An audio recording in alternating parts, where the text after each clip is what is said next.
你是可乐爱好者吗？如果是的话，4月爆发的苏丹内战可能就会让你快喝不到这罐快乐水喽。今天就让我们一起来聊聊苏丹内战和可乐吧。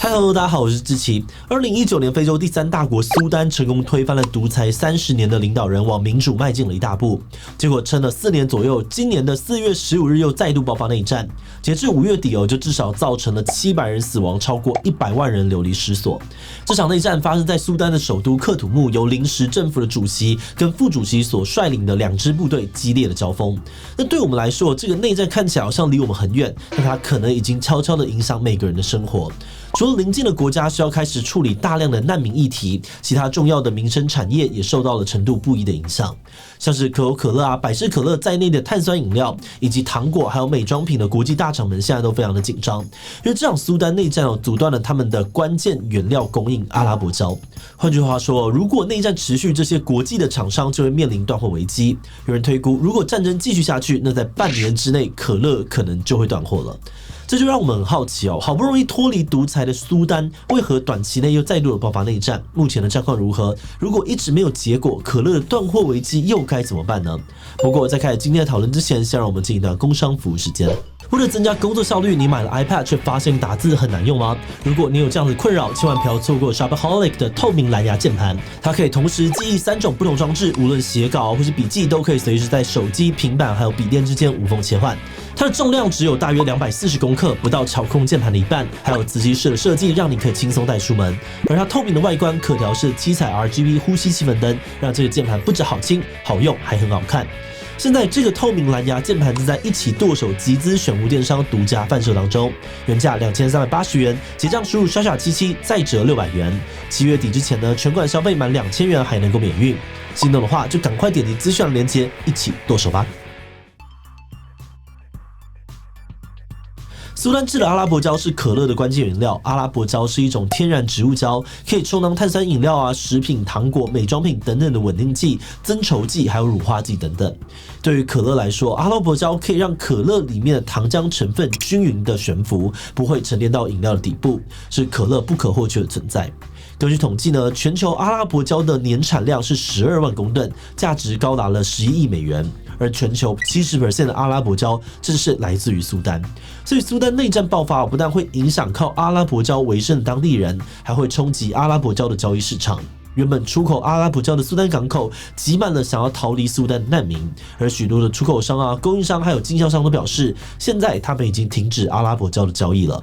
可是2019年的时候，苏丹不是已经推翻独裁者了吗？为什么现在又再度发生战争呢？为了要回答这个问题我们需要先回顾一下这几年苏丹发生了什么事。苏丹是非洲第3大国，人口约有4566万。在1956年独立之后，军方就一直主导着政治权力。1989年，强人总统巴希尔靠着政变上台之后，一连串的争议行为，甚至让苏丹成为了被国际社会制裁还有封锁的国家。在巴希尔任内，他曾经公开的庇护恐怖组织盖达组织，强力的镇压南苏丹的独立运动，还在苏丹的西部发起了种族灭绝屠杀等争议事件。2009年，国际刑事法院以反人类罪、战争罪、种族灭绝罪起诉巴希尔。而苏丹人民呢，也因为这位总统生活过得苦不堪言，常年的内战还有冲突，让国家的经济跟社会发展严重迟缓，甚至面临饥饿，需要外界救援的人道危机。2018年的12月呢，民众在忍无可忍的情况之下选择走上街头，而示威呢也从这个时候开始蔓延到全国各地。那也看情势不妙，当时连原本支持这个巴希尔的军队势力们呢，也纷纷的公开叛变。2019年的4月11日，苏丹人终于成功把在位30年的独裁总统巴希尔拉下台。不过，虽然这场成功的起义呢，让大家看到了民主的希望，但后续等着迎接苏丹人的却是一波三折的改革之路。虽然独裁强人下台了，但接下来该怎么统治国家，问题一样很难解决。军方跟公民团体讨论了很久，双方没有结论，所以2个月之后，民众又再度的上街，和平的表达诉求，但军方却选择强力镇压、逮捕示威者，甚至刑求民众公开处刑，还直接把尸体丢入尼罗河。当年呢，这个事件震惊国际被称为是克土木大屠杀。后来在联合国非洲联盟以及各国的施压之下，在2019年的7月，苏丹军方和公民团体签订了民主过渡协议，订定要以3年为期重新规划苏丹的政治与选举制度，并且计划呢要在2023年，也就是今年的7月举行选举。而在这3年内，苏丹会有文职领袖还有军方共同治理。经过协议之后，文人总理的这个位置由经济学家哈姆杜克出任，而苏丹武装部队总司令布尔汉呢，与他的副手达加洛则担任临时政府的正副主席。没有错，这2个人呢，就是今年发起内战的2位。那为了方便大家搞清楚状况，以下呢，我们分别就用老大还有副手来代称。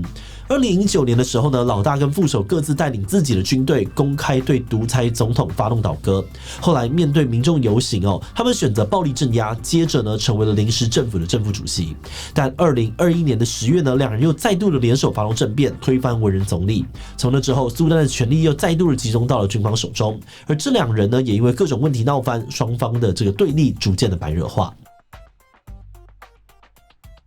他们2个人之所以会吵架的导火线之一呢，就是老大希望把原本由副手领导的快速支援部队纳入自己的正规军部队。那这个提议呢，让副手觉得非常不爽他认为老大这样做就是想要把权力都揽在自己身上，成为下一个巴希尔。而今年的4月15日清晨，撕破脸的2人终于按耐不住内战爆发，2人各自领导的阵营在克土木激烈的交火，就连医院、学校、民宅、外邦的这个大使馆呢，都被闯入洗劫，一般的平民也遭到了无差别扫射攻击。交战至今超过1个月首都克土木几乎陷入瘫痪，在空袭与炮火持续轰炸的情况之下，人民不敢外出，进而陷入了断水、断粮、断电的窘境。冲突也由首都蔓延到了多个城市。那到了5月底的保守估计呢，这场内战造成了至少700人死亡，5200人受伤，超过100万人流离失所。原本住在苏丹的民众纷纷逃离到邻近的伊索比亚、查德、埃及等等的国家。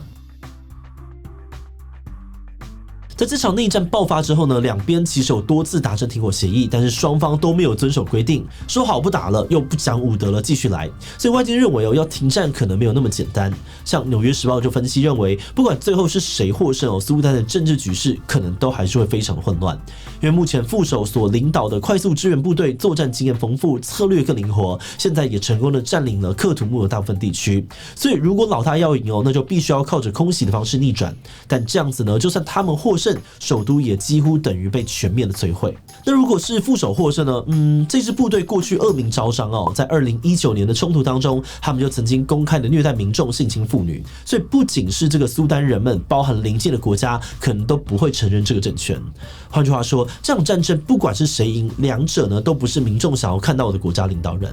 那如果是靠着国际介入协调呢？按照往例谈判的结果呢，可能是会让两边各自坐拥山头。而在苏丹前景不明的情况之下，各国角力呢也会想要趁机介入，透过干预或者支援武器等等的方式，分别支持两边的阵营，让内战变得更加的复杂。更不用说，要和平谈判的前提是两边阵营都愿意放下武器，遵守协议。但从目前双方的状况看起来，要和平谈判的希望可能非常的渺茫。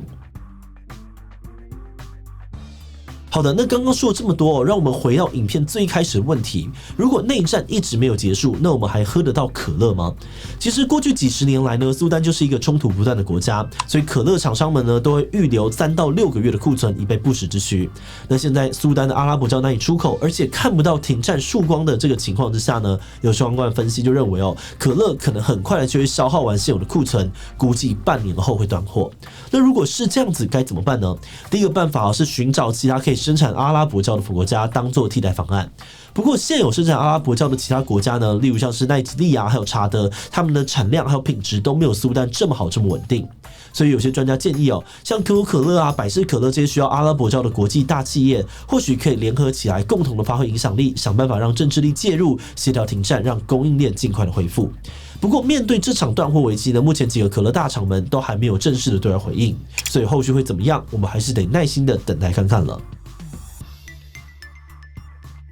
2019年6月的时候，很多媒体都以苏丹版64事件描述当年呢这个军方的暴力镇压，而我们当时也曾经在每周新闻回顾当中带大家2度的回顾这个新闻。但难过的是，即便是我们自己也很快的忘记了这个事情。当时感觉好像每个礼拜世界各地都有人走上街头，都有抗争冲突，看越多感受就逐渐的麻木。那么完全可以理解大家平常生活忙碌啊，压力很多，真的很难有动机去关心一个遥远国家的抗争事件。但在这一次的研究当中，我们发现早在内战之前呢，苏丹境内就已经有1500万人急需人道粮食援助，而在停战遥遥无期的情况之下，联合国也估计这个数字呢已经上升到1900万人，相当于41% 的苏丹人口。而且苏丹跟他们邻近的国家原本就有恐怖组织，如果再陷入长期的内战消耗，可能也会进一步的冲击非洲的区域安全稳定。去年乌克兰战争爆发之后呢，我们都见证到一个区域的战争如果持续的扩大，有可能影响到全球的经济跟民生。是在今天的这支影片当中呢，试着用可乐的话题切入，希望唤起更多人注意，同时也让更多人意识到这一罐可乐的背后可能有着很多不同的故事，而一个地区的政治冲突也不一定真的跟我们完全无关。那如果你在这个过程当中有觉得自己好像被骗了，我们真的非常不好意思，那也非常谢谢你愿意把影片看到这里。那最后我们还是希望苏丹的2大势力可以坐下来好好的谈判，并且呢与这个公民团体协商，尽快的举行选举，还政于民，为民众带来长期的和平与稳定。好的，那今天最后呢，想问大家，关于这场内战，你猜它可能会怎么落幕呢？老大或是副手胜利，但苏丹重回军人独裁的时代，比可口可乐之类的国际企业强力吃药，进入和平谈判，一切和平落幕。C 演变成长期的内战，陷入4分5裂的僵局。低其他留言分享你的想法吧。最后，如果你喜欢今天的影片，欢迎分享出去，让更多人知道苏丹内战如何影响可乐。此外呢，也可以点击这个地方看挺台湾的非洲独裁国家以及索马利兰的相关影片。那么今天的这一期就到这边告一段落，我们就明晚再见喽。